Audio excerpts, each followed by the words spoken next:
this is a guy who is a real Bernie Sanders supporter, open Bernie Sanders supporter who worked for the DNC. The DNC absolutely rigged the primary against Bernie Sanders. He was aware of this. He was there while this was all going down. So was Donna Brazile. Everyone was aware of it. The guy got fucking murdered after he leaked information to WikiLeaks. If you don't think that's a little weird, what are you looking at? What delusional rose-colored glasses are you looking at your party from? You think you're in some Julia Roberts movie from 1990? This is real shit. Some guy got killed. He was 24 years old. He was a young guy who was very optimistic and had this view of the world where I mean, the guy fucking wore American flag pants and shirt. There's a famous picture of him with a beer on. I mean, he's a patriot in a lot of ways. He wanted to be involved in the political process. He was very idealistic. He was probably shattered by finding out that the party that he was working for was corrupting the democratic process.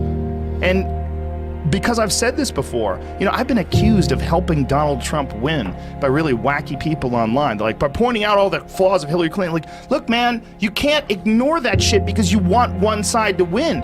I've talked about all of his flaws too. There's a lot of flawed human beings that run for president, pretty much all of them. I mean, it's very rare you have someone who's not flawed. Right. We're extremely flawed. We're all flawed, but extremely flawed who wants to be the fucking king of the world. It's very rare. Listen, man, I'm not a fucking reputable person. That's what I try to tell my people. Political ideologies. I mean, I'm just not. I'm not that well read when it comes to politics. I have my opinions on things, but when it comes to things that are rock solid and clear, like that Seth Rich was murdered and people want to ignore it, I'm like, what the fuck do you think happened? There has to be some sort of a disconnect here. When a person is giving information to WikiLeaks that exposes corruption inside the very organization that's responsible for the fucking Democratic Party, and he gets murdered, and you're like, oh, the conspiracy theories. No, he got murdered. There's no conspiracy. It was a botched robbery. Says who?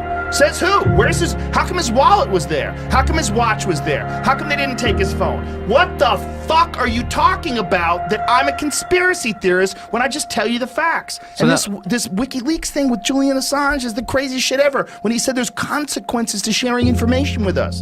And everybody's like, he works for Russia now. He works for Russia. So he was the darling of the left when Obama was in office. So isn't that amazing?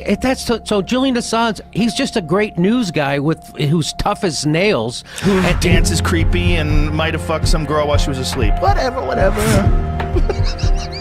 He can't leave. He's stuck in the Ecuador embassy by the forever. way, that case was so fucked. So fucked. So fucked. He's been so fucked, and it's because the CIA wants him so bad, and they control everybody. And now they have influence over Ecuador, and they're trying to fuck. They're trying to get a Halliburton guy to be their new. Anyway, they might just blow up that place. The gas leak. No doubt, right? I wouldn't be surprised if shit like that happened. If more stuff comes out, like the Seth Rich stuff, the amount of people, and this is where I leak any conspiracy theories. The amount of people connected to the Hillary Clinton organization, to the Clinton Foundation, to Bill Clinton, the amount of people that have been iced is stunning.